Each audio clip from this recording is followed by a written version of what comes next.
नमस्कार, आप देख रहे हैं एनडीटीवी इंडिया और मैं हूं नगमा। दुनिया भर की खबरें लेकर हम हाजिर हैं।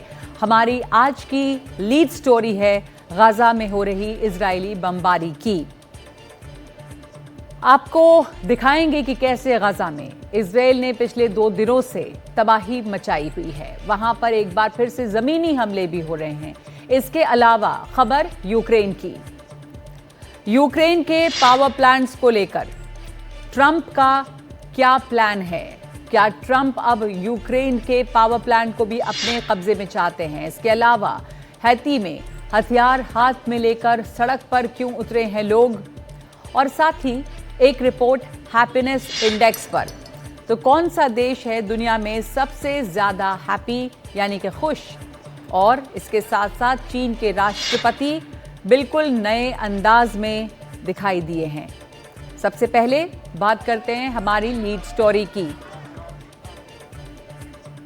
इजरायल ने गाजा में जबरदस्त हमले शुरू कर दिए हैं और अब वो मध्य और दक्षिणी गाजा में टारगेटेड ग्राउंड ऑपरेशन कर रहा है। ताजा हमले में 430 से ज्यादा लोगों की मौत हुई है और इजरायल का कहना है कि जब तक हमास का खात्मा नहीं हो जाएगा वो इस दफा चैन से नहीं बैठेगा।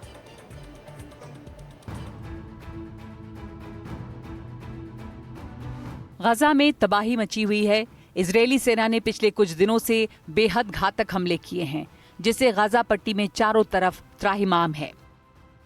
इजरायल के पीएम बेंजामिन नेतन्याहू कह चुके हैं कि ये सिर्फ शुरुआत है और इजरायल तब तक नहीं रुकेगा जब तक वो इस जंग में अपने लक्ष्य हासिल नहीं कर लेता, यानी बंधकों की रिहाई और हमास का खात्मा। इजरायल ने मंगलवार से एक बार फिर गाजा में तबाही बरसा दी है। 19 जनवरी को इजरायल हमास में सीजफायर के बाद इजरायल का गाजा में ये सबसे बड़ा हमला है। स्वास्थ्य अधिकारियों के मुताबिक मंगलवार से अब तक 430 से ज्यादा फिलिस्तीनियों की मौत हो गई है। 650 घायल हैं। मरने वालों में 170 बच्चे और 80 महिलाएं हैं।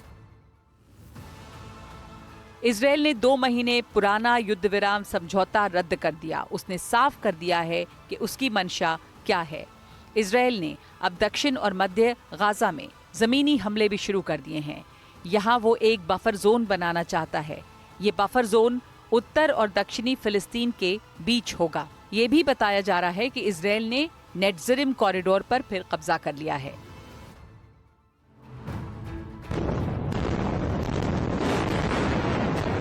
हालांकि इजरायल ने अभी तक अक्टूबर जैसा चौतरफा हमला नहीं किया है, लेकिन गुलानी इन्फेंट्री ब्रिगेड के सैनिक दक्षिण कमांड सेंटर में मौजूद रहेंगे ताकि किसी भी समय हमले को बढ़ाया जा सके।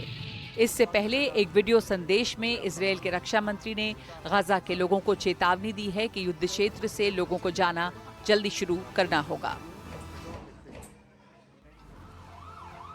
गाजा के अस्पतालों में घायलों की संख्या बढ़ती जा रही है। मृतकों के शव पहुंच रहे हैं। ये तस्वीरें बेतलाहिया के इंडोनेशियन अस्पताल की हैं। यहाँ पर लोगों की भीड़ है। संसाधन कम होने की वजह से मुश्किलें बढ़ गई हैं। इजरायल के ताज़ा हमले को हमास ने युद्ध विराम का गंभीर उल्लंघन बताया है। हमास ने अमेरिका पर इजरायल की मदद के आरोप लगाए हैं।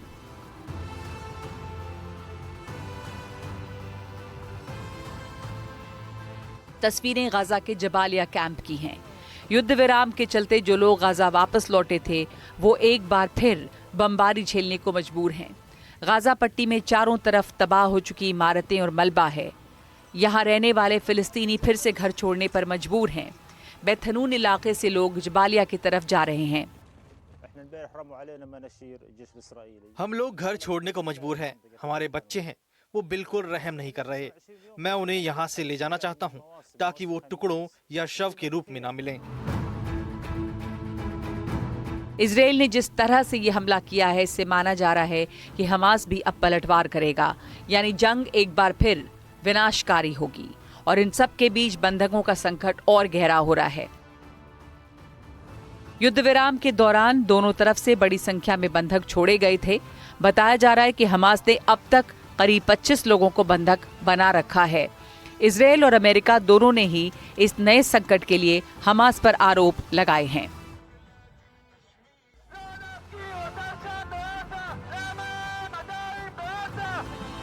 इस बीच बंधकों की रिहाई को लेकर इजरायल के जेरूसलम में बड़ी संख्या में लोगों ने सरकार विरोधी प्रदर्शन किया है।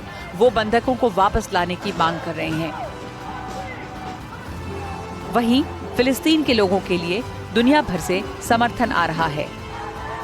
न्यूयॉर्क के मैनहट्टन में ट्रंप बिल्डिंग के बाहर फिलिस्तीन समर्थकों ने प्रदर्शन किया। ये लोग इजरायली हमलों की निंदा कर रहे थे और इंसाफ की मांग कर रहे हैं। Bureau report, NDTV India. तो ये तस्वीरें थीं अमेरिका के मैनहट्टन की। और अब बात करते हैं रूस और यूक्रेन युद्ध की, जहां पर अमेरिकी मध्यस्थता के बाद एक छोटा सा युद्ध विराम होता हुआ नजर आ रहा है। दिख रहा है कि एक सहमति बन रही है। बुधवार को अमेरिकी राष्ट्रपति ट्रंप ने यूक्रेन के राष्ट्रपति व्लादिमीर ज़ेलेंस्की से करीब 1 घंटे फोन पे बात की है। इस दौरान ट्रंप ने ज़ेलेंस्की से कहा है कि यूक्रेन अपने ऊर्जा संयंत्रों की कमान अमेरिका के हाथों में सौंप दे। ट्रंप के मुताबिक यूक्रेन के अहम ऊर्जा संयंत्रों की सुरक्षा सुनिश्चित करने के लिए उनका स्वामित्व अमेरिका को सौंप देना चाहिए। अमेरिकी कंट्रोल में ही बुनियादी ढांचे के लिए सबसे अच्छी सुरक्षा हो सकती है। वहीं ज़ेलेंस्की ने अभी ट्रंप के सुझाव को स्वीकार या अस्वीकार नहीं किया है। इससे पहले ट्रंप ने मंगलवार को रूस के राष्ट्रपति व्लादिमीर पुतिन से बात की थी, जिसके बाद ये सहमति बनी थी कि रूस अगले 30 दिनों तक यूक्रेन के ऊर्जा ठिकानों पर हमला नहीं करेगा। अब ज़ेलेंस्की से बातचीत के बाद राष्ट्रपति ट्रंप ने सोशल मीडिया पोस्ट पर बताया कि इस बातचीत का मकसद यूक्रेन और रूस को उनके अनुरोधों और ज़रूरतों के मुताबिक एकजुट करना है। उन्होंने कहा कि युद्ध विराम की कोशिश सही दिशा में आगे बढ़ रही है। यूक्रेन के राष्ट्रपति ज़ेलेंस्की ने कहा है कि अमेरिकी राष्ट्रपति ट्रंप के साथ बेहद सकारात्मक और सार्थक बातचीत हुई है। ज़ेलेंस्की बोले कि मैं 11 मार्च को सऊदी अरब के जद्दा में यूक्रेन और अमेरिकी प्रतिनिधियों के बीच हुई सकारात्मक बातचीत शुरू करने के लिए आभार जताता हूं। हमारा विश्वास है कि अमेरिका, राष्ट्रपति ट्रंप और अमेरिकी नेतृत्व में हम स्थायी शांति हासिल कर सकते हैं। इसके अलावा दोनों देशों के राष्ट्रपतियों ने कुर्स्क के हालात पर भी चर्चा की है, जहां पर यूक्रेन के सैनिक बुरी तरह से घिरे हुए हैं। ट्रंप ने पुतिन से भी अपील की थी कि वो कुर्स्क में थोड़ा संयम बरतें, सैनिकों की जान न लें। और रूस यूक्रेन में युद्ध विराम की कोशिशें हो रही हैं तो जंग भी जारी है। इस दौरान युद्धबंदियों की अदला बदली का दौर भी चल रहा है। देखते हैं ये रिपोर्ट।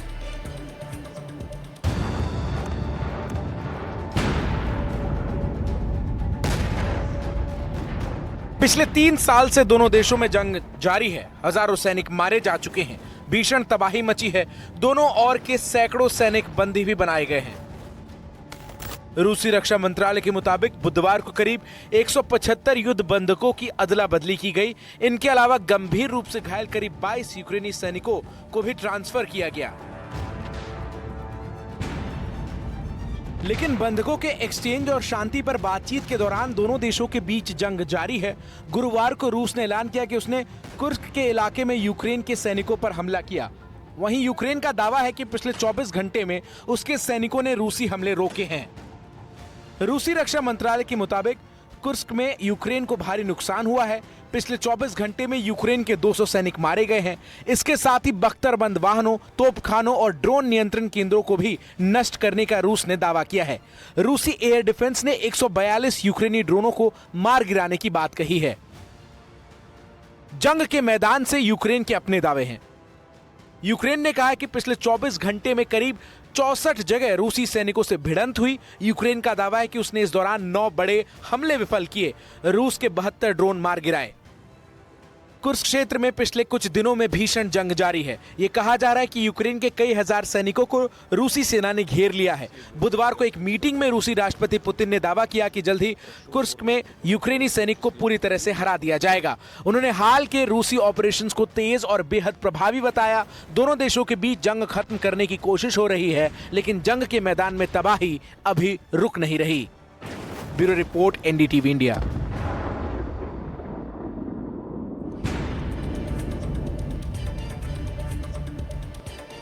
युद्ध विराम की कोशिशें तेज हैं, लेकिन युद्ध भी तेज है। और अब भारत और कनाडा के संबंधों की बात, जो बीच में काफी खराब हो गए थे, लेकिन अब वहां पर लीडरशिप बदली है, तो क्या उम्मीदें हैं?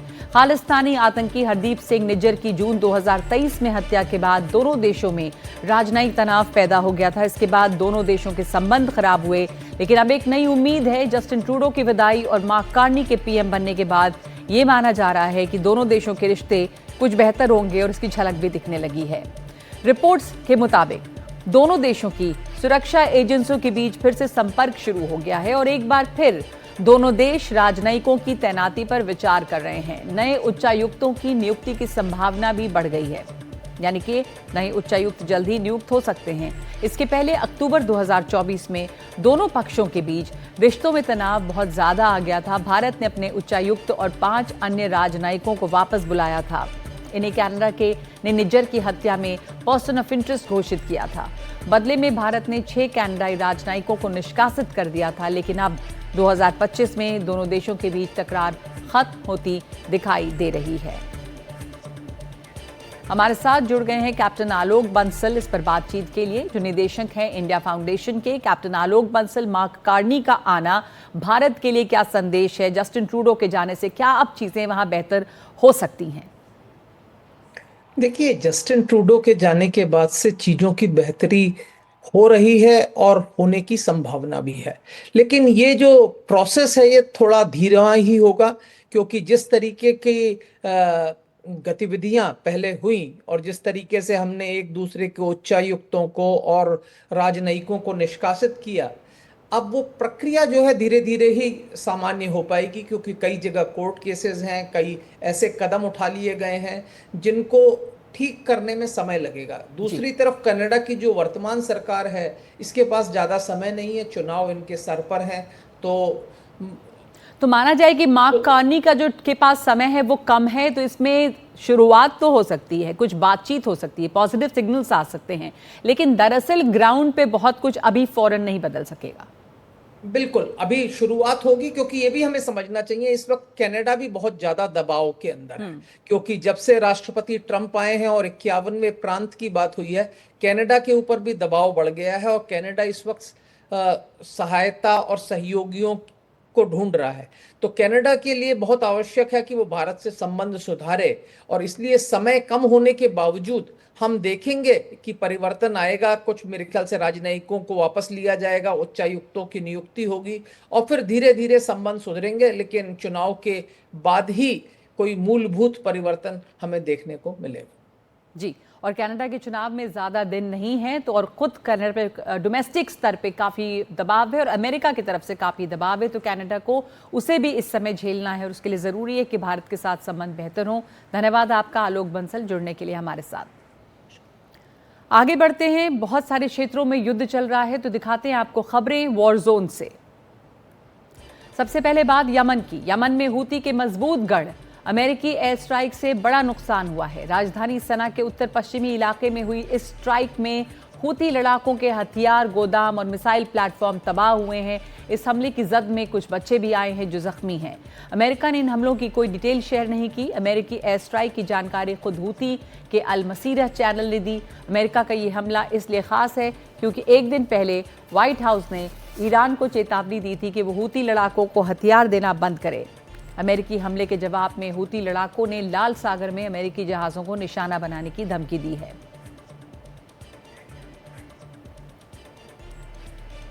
और इजराइल की राजधानी तेल अवीव में अचानक सायरन बजने से अफरा तफरी मच गई। इजराइल पर हवाई हमले के खतरे के बाद रात के अंधेरे में सायरन बजने लगे।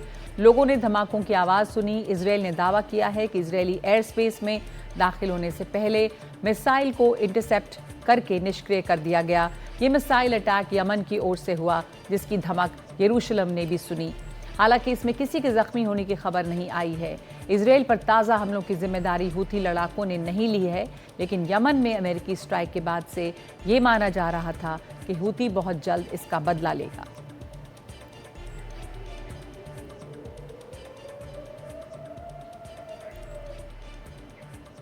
और आइए देखते हैं कुछ और खबरें दुनिया के कोने कोने से। हैती के आम नागरिक सड़कों पर उतरे और सरकार से सुरक्षा की मांग कर रहे हैं। इनका कहना है कि हैती की राजधानी पोर्ट ओ प्रिंस की सड़कों पर अपराधियों का राज चलता है। ये विरोध इसी अराजकता के खिलाफ है।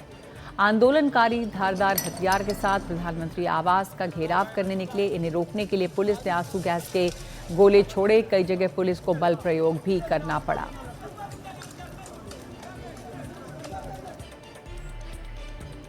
और अब आपको तस्वीर दिखाते हैं हवाई की और वहां के एक ज्वालामुखी की। हवाई द्वीप का खिला हुआ ज्वालामुखी एक बार फिर से धधक रहा है और देखिए उसकी तस्वीरें, किस तरह से इस वोल्केनो से लावा बाहर आ रहा है। इसके शोले जमीन पे उतर रहे हैं। हालांकि हवाई के सबसे सक्रिय ज्वालामुखी से पिघलने वाला ये लावा अभी रिहायशी इलाके से बहुत दूर है।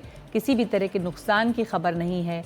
इस उबलते हुए लावा को देखने के लिए नेशनल पार्क में पर्यटक भी पहुंच रहे हैं। पिछले साल 23 दिसंबर को ज्वालामुखी सक्रिय हो गया था और इसके बाद जब से ये वोल्केनो एक्टिव है, इसके बाद इसमें से रह रहकर विस्फोट हो रहा है। हवाई का ये नेशनल पार्क करीब 320 किलोमीटर के दायरे में है, जहां खिला हुआ के अलावा दुनिया का दूसरा सबसे सक्रिय ज्वालामुखी माउना लोवा भी मौजूद है।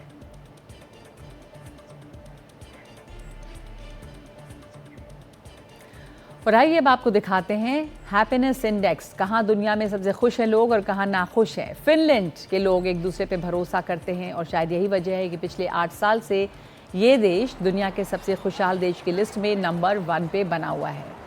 जी हाँ, वर्ल्ड हैप्पीनेस रिपोर्ट 2025 में फिनलैंड अव्वल है।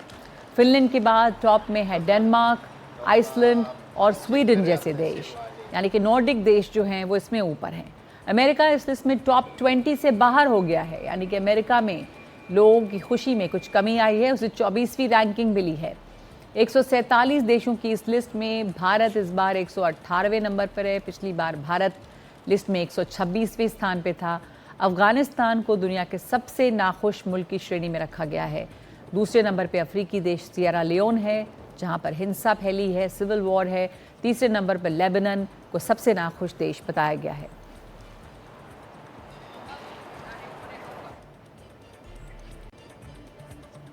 अर्जेंटीना के राष्ट्रपति हावियर मिलेई के आर्थिक सुधार से पूरे देश में कोहराम है। सबसे ज़्यादा परेशानी बुजुर्गों को है, जिनकी पेंशन में कटौती कर दी गई है और इसके खिलाफ बुजुर्ग सड़कों पे हैं। राजधानी ब्यूनस आयर्स में इन बुजुर्गों का साथ देने कई सामाजिक संगठनों के साथ फुटबॉल प्रेमी भी पहुंचे।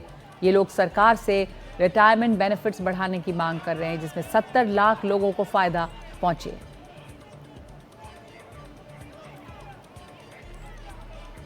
और आइए अब देखते हैं आज का video.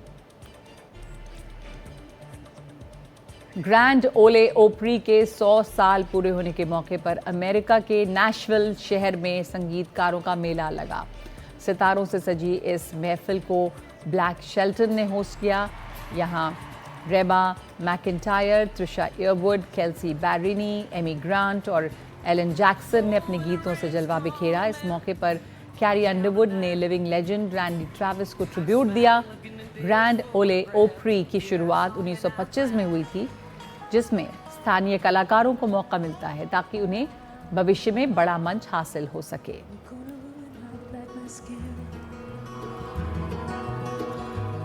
You're drinking whiskey when it should be wine.